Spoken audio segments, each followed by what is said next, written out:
انسانی بقا کے لیے اتنا ہی ضروری ہے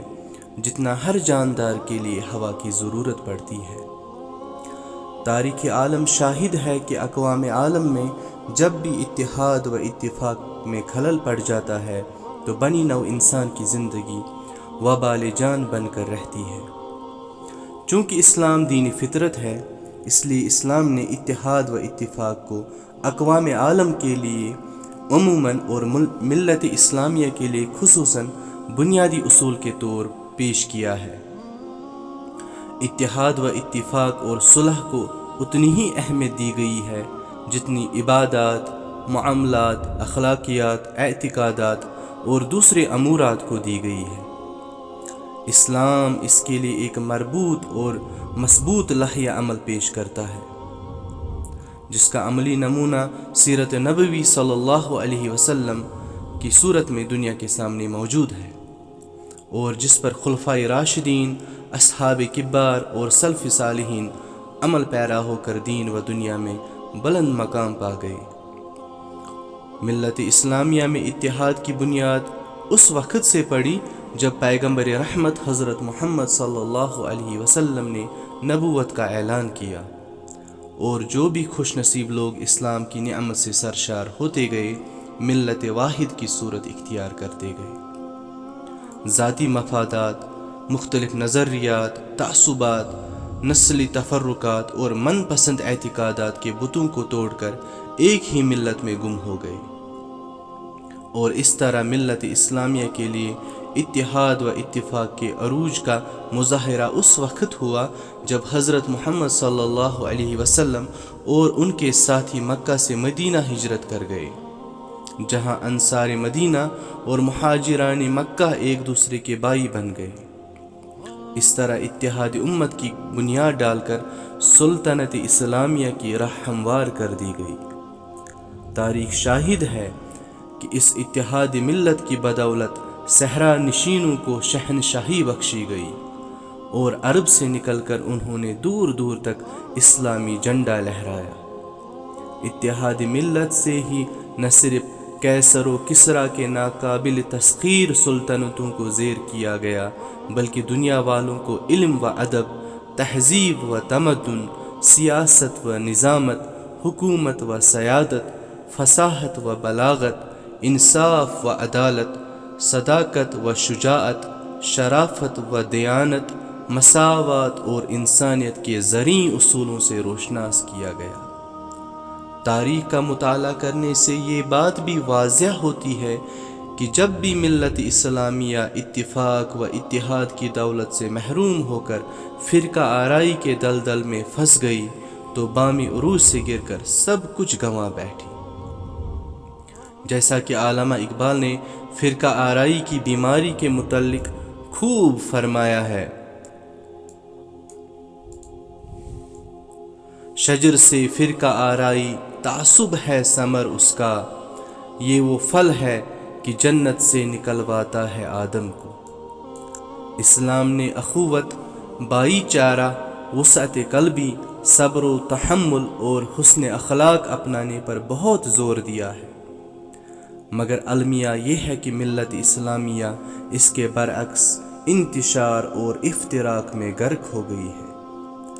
ایک ہی مذہب و ملت میں ہوتے ہوئے ایک دوسرے پر تکفیر، تحقیر اور تذلیل کے تیر برسائے جاتے ہیں۔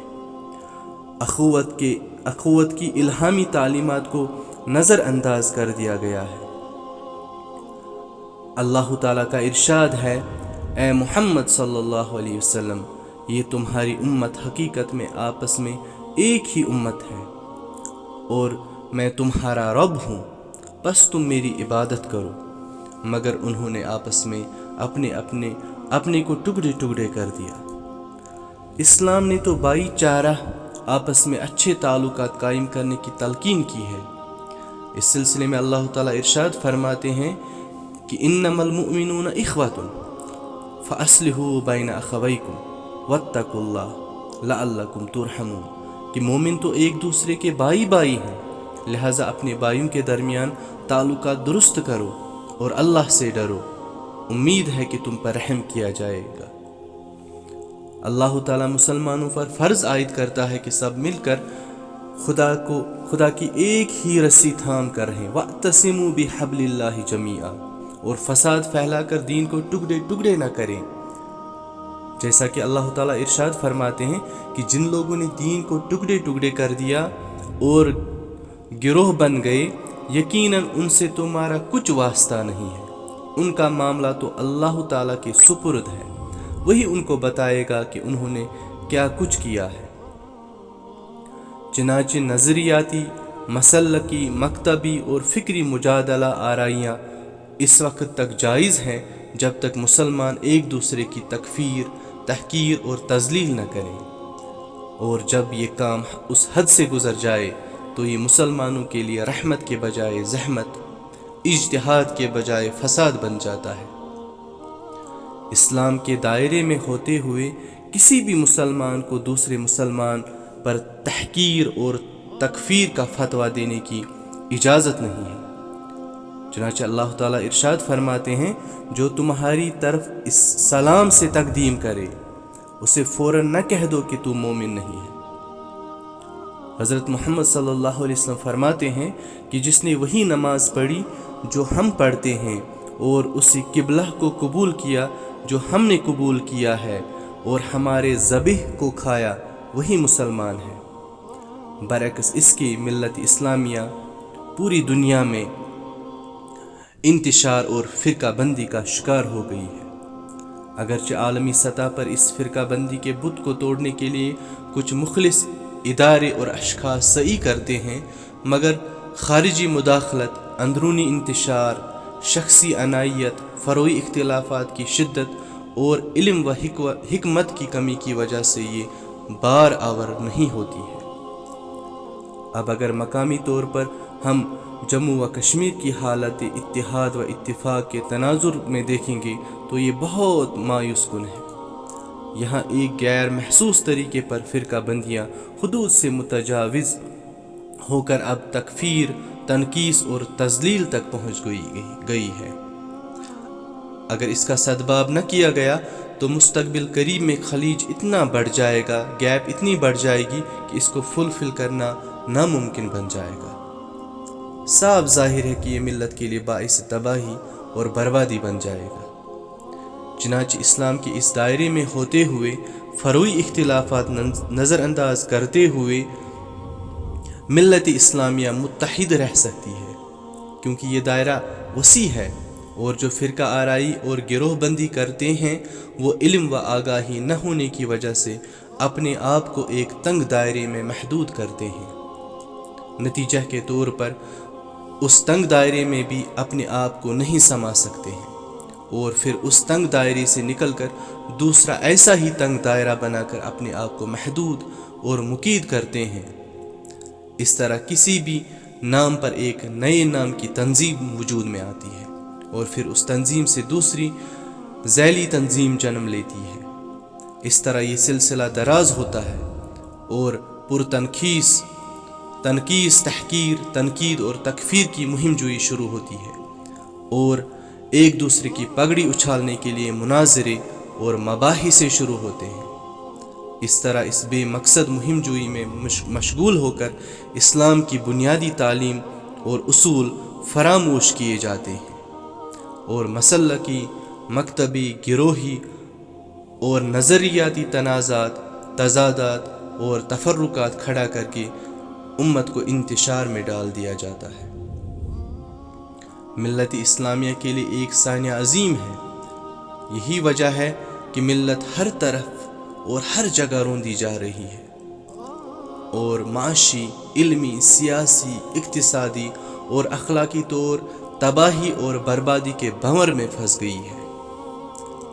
خارجی سازشیں اور اندرونی خلفشار کی وجہ سے امت مسلمہ پر ایک عجیب وقت آن پڑا ہے، اور سب سے بڑا المیہ یہ ہے کہ امت مسلمہ کو اجتماعی طور اس کا احساس بھی نہیں ہے۔ اب سوال پیدا ہوتا ہے کہ اس فرقہ آرائی کی مصیبت سے کیسے چھٹکارا پایا جا سکتا ہے، اور امت مسلمہ کے کون سے لوگ اس کے ذمہ دار ہیں، اور کون سے لوگ اس کا تدارک کر سکتے ہیں۔ اس کا جواب صرف یہ ہے کہ ملت کے علماء اس کے ذمہ دار ٹھہرائے جا سکتے ہیں اور وہی اس کا تدارک بھی کر سکتے ہیں۔ چنانچہ علماء امت کو نبی رحمت صلی اللہ علیہ وسلم نے نبوت کے وارث اور بنی اسرائیل کے پیغمبروں کے برابر کا درجہ عطا کیا ہے۔ اس لیے انہی علماء کرام پر یہ فرض عائد ہوتا ہے کہ وہ مسلمانوں کے درمیان تعلقات درست اور خوشگوار بنائیں، امت مسلمہ کی صحیح رہنمائی کریں، مختلف ناموں پر فرقہ بندی اور گروہ بندی نہ کریں، امت مسلمہ کو فروعی مسائل میں الجھا کر منتشر نہ کریں، مصلحت آمیزی، تنگ نظری، کم ظرفی، ذاتی مفاد اور اناد کو یکسر چھوڑ کر دین کی خدمت اور امت مسلمہ کی رہبری کریں، تاکہ روز محشر میں خداوند کریم اور اس کے رسول صلی اللہ علیہ وسلم کے سامنے سرخرو ہو کر اعلیٰ مقام حاصل کریں گے۔ یہ بات بھی قابل ذکر ہے کہ یہاں کشمیر میں مقامی طور اتحاد ملت کے لیے چند علماء کرام نے اتحاد ملت فورم تشکیل دے کر اتحاد ملت کے لیے سعی شروع کی تھی، لیکن ضرورت اس بات کی ہے کہ اتحاد ملت کے لیے ایک ہمہ گیر تحریک چلائی جائے۔ اس لیے اس فورم میں تمام علماء کرام کو شامل ہونے کے لیے آمادہ کرنا چاہیے، تاکہ اتحاد فورم اپنے مقاصد میں کامیاب ہو جائے۔ مگر مجھے یہ کہنے میں کوئی ہچکچاہٹ نہیں ہے کہ کچھ علماء کرام دیدہ دانستہ اس میں شرکت کرنا نہیں چاہتے ہیں۔ اتنا ہی نہیں بلکہ کچھ حضرات صرف مصلحت کے تحت شامل ہوتے ہیں، کیونکہ فرقہ بندی نے ان کو ایک دوسرے سے اتنا دور کیا ہے کہ یہ اب ایک دوسرے کے قریب آنا نہیں چاہتے ہیں۔ اس لیے اس فورم کا اثر و نفوذ سیمیناروں تک ہی محدود ہو کر رہ گیا ہے۔ ہمارے یہاں کشمیر میں ایک اور المیہ قابل ذکر ہے، وہ یہ ہے کہ یہاں امام، خطیب اور مذہبی عالم بننے کے لیے کوئی معیار مقرر نہیں ہے۔ ان کے لیے نہ سند، نہ تربیت، نہ چال و چلن کی سرٹیفکیٹ، نہ کوئی ویریفیکیشن، نہ کسی طرح کے انٹرویو کی ضرورت پڑتی ہے۔ نبی کریم صلی اللہ علیہ وسلم کا ارشاد ہے کہ جب اہم کام نااہل لوگوں کے حوالے ہونے لگیں تو پھر قیامت کے آنے کا انتظار کرو۔ چنانچہ مختلف گروہوں اور تنظیموں کے زعماء حضرات مصلحت آمیزی کے تحت کام چلاؤ کے لیے اپنے زیر اثر مساجد اور مرکزوں میں اکثر ایسے لوگوں کو اپنا مذہبی ہادی مقرر کرتے ہیں جو اس منصب کے اہل نہیں ہوتے ہیں۔ اس لیے وہ نہ تو دین کی آبیاری کرتے ہیں اور نہ مسلمانوں کی صحیح رہبری کرتے ہیں، بلکہ مسلمانوں میں تفریق، تضاد اور انتشار پھیلاتے ہیں۔ اسی لیے ہم دیکھتے ہیں کہ جو عرب ممالک ہیں وہاں پر امامت اور خطابت کے منصب کے لیے دینی علوم سے فارغ التحصیل سند یافتہ امیدواروں کو پہلے انٹرویو کے لیے بلایا جاتا ہے، مگر ہمارے یہاں ایسا کچھ بھی نہیں ہوتا۔ چنانچہ اللہ تعالیٰ تبلیغ دین کی حکمت عملی کے متعلق اپنے نبی صلی اللہ علیہ وسلم کو یوں ہدایت فرماتے ہیں کہ اے نبی، اپنے رب کے راستے کی طرف دعوت دو حکمت اور عمدہ نصیحت کے ساتھ، اور لوگوں سے مباحثہ کرو ایسے طریقے پر جو بہترین ہو۔ اس لیے مبلغ اور خطیب حضرات کے لیے بھی یہ ضروری ہے کہ وہ حکمت، دعوت و تبلیغ کے قرآنی اصولوں سے واقف ہو کر ان پر عمل کریں، حسن اخلاق اور لب و لہجہ میں نرمی اختیار کرنا چاہیے۔ مبلغ اور عام مقرر میں بھی فرق ہے کہ عام مقرر سٹیج پر آ کر سامعین کو مرعوب کرنے کے لیے زور زور سے بول کر آسمان سر پر اٹھاتا ہے، اور مبلغ نرم لب و لہجہ اختیار کر کے سامعین کے دل کو نرم و موم بناتا ہے۔ مبلغ سامعین کی وسعت فہم کا خیال رکھتا ہے، جبکہ عام مقرر سامعین کو سبز باغ دکھا کر اپنے ذاتی مفاد کے لیے استعمال کرتا ہے۔ دوسروں کی تکفیر یا تحقیر کرنے، گریباں پکڑ کر سر پھاڑنے، داڑھی نوچنے یا دنگا فساد کرنے سے نہ تو کسی کو اپنا ہم خیال بنایا جا سکتا ہے اور نہ دین کی کوئی خدمت کی جا سکتی ہے۔ ہمارے اسلاف نے خوش خلقی، حکمت، تبلیغ اور عمدہ نصیحت سے ہی دنیا کے کونے کونے میں اسلام پھیلایا ہے۔ اندرونی انتشار کی فضا میں نہ ہم دوسرے اقوام کو اسلام کے قریب لا سکتے ہیں اور نہ دین کی کوئی خدمت کر سکتے ہیں، بلکہ اتفاق و اتحاد اور صلح کے بجائے ہم نفرت، تضاد اور فساد پھیلانے کے مرتکب ہوتے ہیں، اور پھر ہم خود اس غلط فہمی میں رہتے ہیں کہ ہم دین کی خدمت کرتے ہیں۔ افسوس کا مقام ہے کہ ایک اللہ، ایک نبی، ایک قبلہ، ایک قرآن پر ایمان ہونے کے باوجود مسلمان عالمی سطح پر ایک نہیں ہے۔ ملت اسلامیہ کے علماء کرام اگر فروعی مسائل کو نظر انداز کر کے محض عالمانہ، مخلصانہ اور عارفانہ جذبہ کے تحت امت مسلمہ کو متحد اور ہم آہنگ کرنے کی تحریک شروع کریں گے تو وہ ضرور اپنے مقصد میں کامیاب ہو جائیں گے۔